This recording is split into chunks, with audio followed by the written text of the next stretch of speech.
Hello, everyone. Perrin Lovett here for Prepper Post News, courtesy of Freedom Prepper and Freedom Roasters Coffee. It is already Monday, November 16th, 2020. Already halfway through November. And once again, we're running the daily feature story up front. I announced this Thursday and Friday, and what we're looking for briefly, as I said before, I'm going to throw out a big general topic first before the rest of the news, and then please feel free to comment as you will in the comments section at the YouTube site where the videos are. And again, all of the stories I link to will either be at freedomprepper.com or down in the the video description below. So anything you want to say, as much or as little, do keep it civil. You guys are doing a great job. Looking for a few more comments. What I've seen so far has just been great. And I should have pulled those up so I could discuss a few. But fantastic stuff. And today's general topic, this is in and out of the news. It's a eternal question. And that is the state of the schools.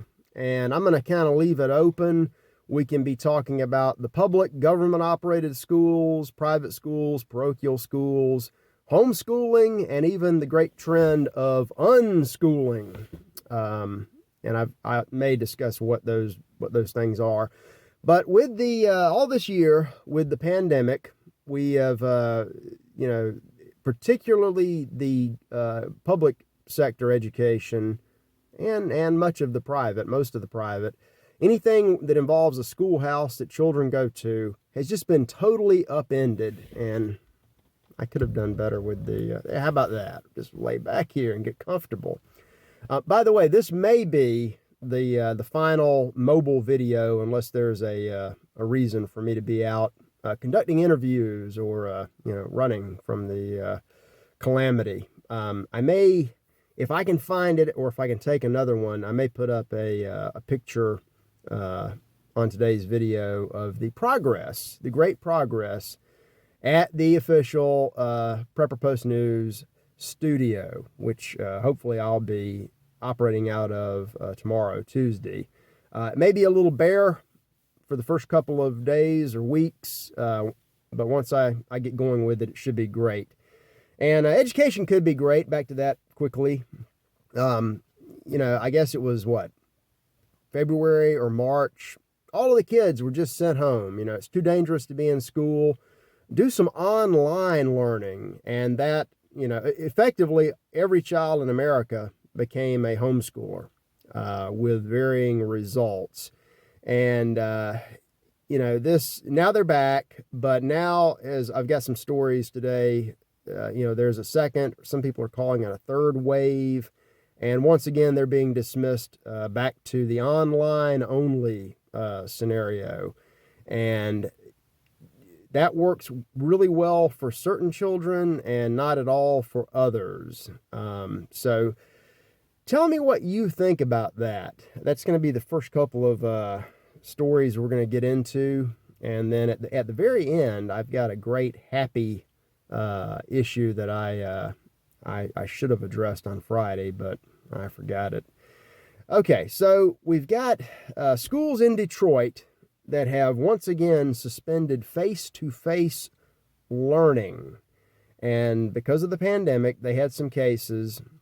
And, regardless of what you think about the coronavirus and what we're doing, what we're not doing, the numbers are kind of suspicious. If you break it down by age, school-age children are, this is by the CDC stats, children are just practically immune to the thing.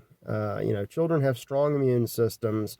I mean, it's like a 99.999% survival rate. And most of them that get it don't even know they have it. And there's copious evidence that they don't transmit it to adults. So, but be that as it may, according to the Detroit Free Press, all the kids in Wayne County, Detroit City, are being sent home again until January 11th, as of as of the time I checked this story. Will they come back, and will that matter? I have looked at in the past the Detroit city schools in detail, and as a few of you might know, I have a little bit more than an esoteric background in education. But in Detroit, they are below average. And, the American average, I don't have the stats with me, but essentially in the public schools, something like a quarter of the kids are proficient by the school standard in mathematics, and maybe a third are proficient in reading and English. And you have similar results for science and social studies and all the other subjects. And yet and still, on average, we graduate 90% or more. So 20 to 30% proficiency and a 90% graduation rate. Imagine if, whatever you do for a living, imagine if you were, 25% productive, but you got that 90% performance raise. How would that work out in the real world? And of course, the answer is it would not. Detroit is they're a little behind. I looked at some of these schools at where they average, I think, 4 or 5% proficiency in math and reading. So when I read these headlines about they're suspending face-to-face learning, well, it looks like to me they did that years ago. So really, what's the difference? And by the way, I think last time I looked at it, they spend on average twice the national average of spending per pupil per year. I think the U.S. averages 8,000 or 9,000, and they're close to 20. So it's not the money. There's something else at work, or something else that is not working.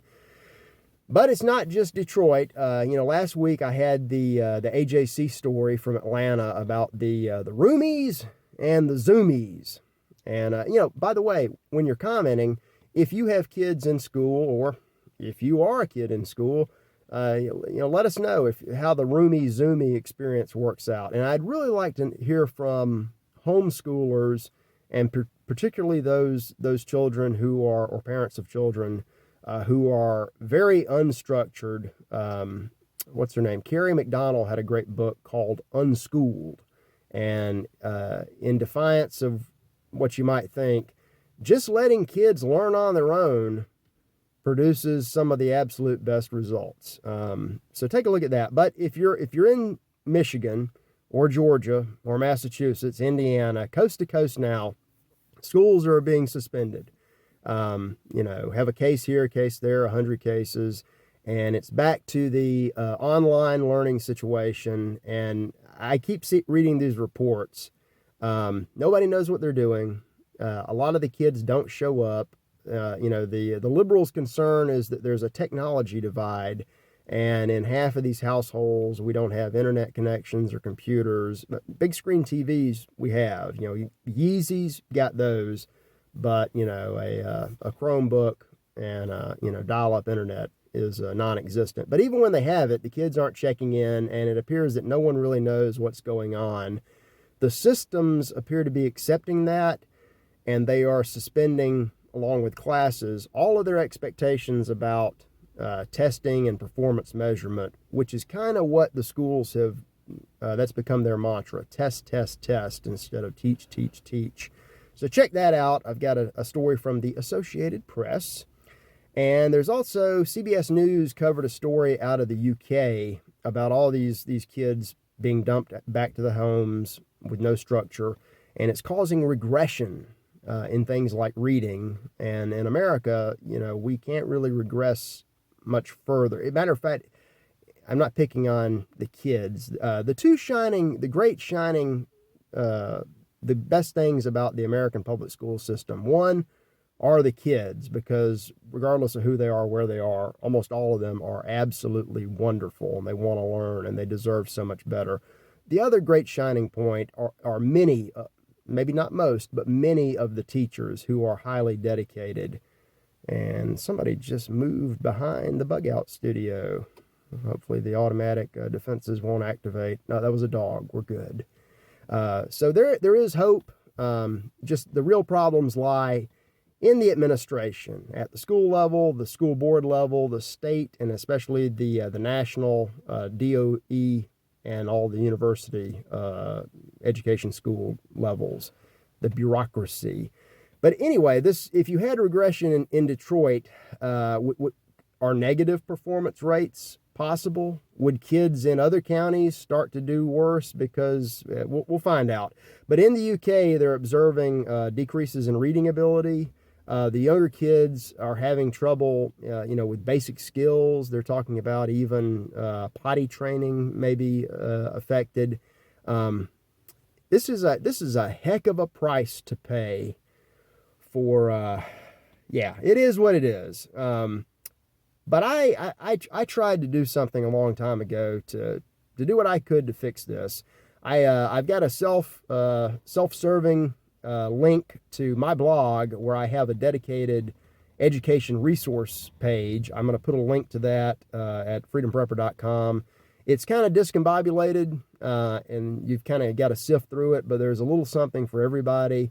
And yes, this some of it is applicable to the much of the international community. If you're in Canada, Europe, Mexico, my section on homeschooling and unschooling is generally applicable to you. Now, in a lot of countries, you don't need any help because you do it right, but take a look at that. Now, let's move on beyond the education. Let's talk about the money for a second. I've got what we have here, 2-3 stories. I'll take these from least to worst damage to society. The New York Times has noticed a funny trend. All this summer we had these peaceful protests, and in a peaceful protest in America, that means everything burns down. You lose your gas station, your drugstore, your police station, the Target, the mall, all up in flames. And one of the defenses that these peaceful protesters gave was, hey, we're just peacefully protesting. Besides, these businesses have insurance. It's what it's there for. Let them pay for it. We're not causing any damage. And it turns out that the big businesses are insured. They have the money to recoup their losses. Mom and pop places, not so much. When the New York Times finally notices reality, you know that there's a major problem. And this goes back to the long-standing observation that we've made throughout all of these peaceful protests throughout all the years. People get angry. They get irrational. They burn down the grocery store. And then the grocery store collects its insurance or doesn't have insurance, goes bankrupt. But they say, the heck with it. These people are crazy. We're leaving. And all of a sudden you have what the media refers to as a food desert. And the people who burn down the grocery store show up a few weeks later and they say, I'm hungry. Where's the grocery store? And then they get angry about that. A self-perpetuating problem, but not as bad. We place a lot of blame in society, and it's easier to, go with the big mass examples, but you got to pay attention to what the little people behind the curtain are up to, because that's where the real problem lies. Christine Lagarde, who is the European Union Central Bank bankster-in-chief. I believe she was previously at the International Monetary Fund, which Gerald Celente calls the, what does he call it? The International Mafia something.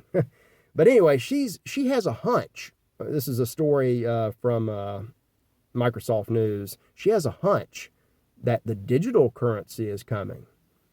If this lady in charge of a central bank has a hunch, that means it's done. It's already in the works.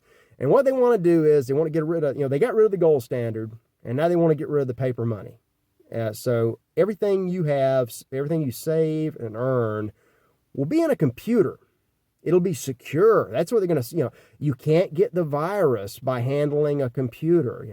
It's ones and zeros. It's safe and it's secure. It's locked down by blockchain or some of this other, what it is, Google or DuckDuck, Cypriotic banking crisis. A few years ago, there was a run on the banks in Cyprus. There was a huge financial crisis. in a small country, small part of the world. And the solution was the system froze everybody's money. And the government and the banks just went in and took what they wanted to fix the problem. It was a reverse bank robbery. And that's what you're going to be looking at, because your secure digital dollars or euros or lira, whatever yen, whatever you have, will be at the mercy of the government, the bank itself, probably some other corporations, the computer company that controls these, just like they control the voting machines. And of course, it will be open to hacking. The SS Titanic was hack-proof until it met the iceberg. So naturally, this being a futuristic development, I'm against it. At the very least, if central banksters are having a hunch about helping, you need to be concerned about it too. Other things to be concerned about. Justice Alito of the Supreme Court is concerned. He spoke last week at the, I guess it was the National Lawyers Convention of the Federalist Society. I, a long time ago, attended such things at the Mayflower Hotel, where I suspect that he spoke last week. And he had some really good and choice words about the response of the world governments, especially in this country, to the pandemic and the lockdowns. And he called it an unimaginable suppression of liberty, particularly religious liberty. Take a look at that story from Reuters. I mean, no kidding, Judge. What are you going to do to help us? I guess he's doing his part by talking. Those are very interesting meetings. That might be a subject for another day. Maybe next year, the 20th anniversary of 9/11. Maybe I'll tell you about my 2001 journey up to Washington to listen to the authors of the Patriot Act, 6 weeks after the fact or whatever it was.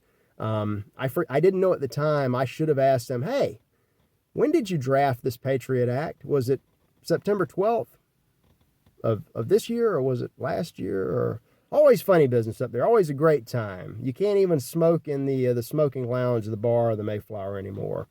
We're losing our liberties of cigars and the churches. But I 17 minutes. I better move it along. But the Trumpians went to Washington. You've probably seen how that worked out. I think this is an old RT link that I think was outdated when I pulled it up.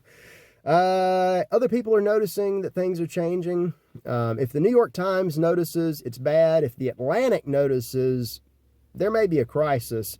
They sat down and thought out the possibilities of Civil War 2.0 in the United States. Take a look at that from the Atlantic. And also we've got, this is an interesting story before I get to the really good news. Crisis Magazine had a great column Friday or Saturday, whatever their last day of weekly publication was. Everything is inverted in this crazy society. And it may be that moving forward, the good, the normal, the decent, the righteous people are going to be considered the new heretics. You probably have a hunch about this yourself, but read this story, and they include a picture. It's of a protest, and there's a guy in a mask holding up a sign that says, "Idolize trans lives!" exclamation point. If you recall back before they even sprung trans on us, and a lot of people still don't know what trans is, in general, they were talking about acceptance. We just want to be accepted for who we are. Please tolerate us. Understand us. Idolize. Worship.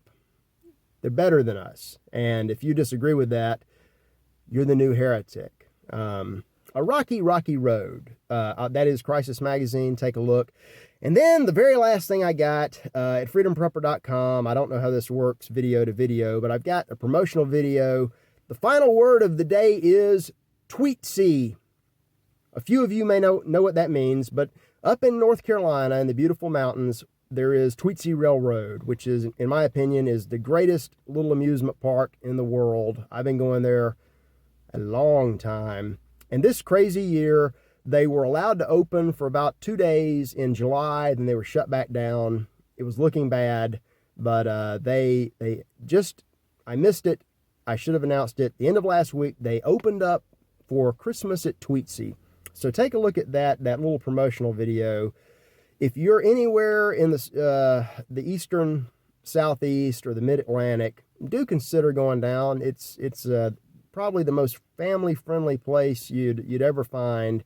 It's inexpensive, and as I always say, Tweetsie is the only place that I've ever been back to as an adult that's exactly the way I remember it as a child.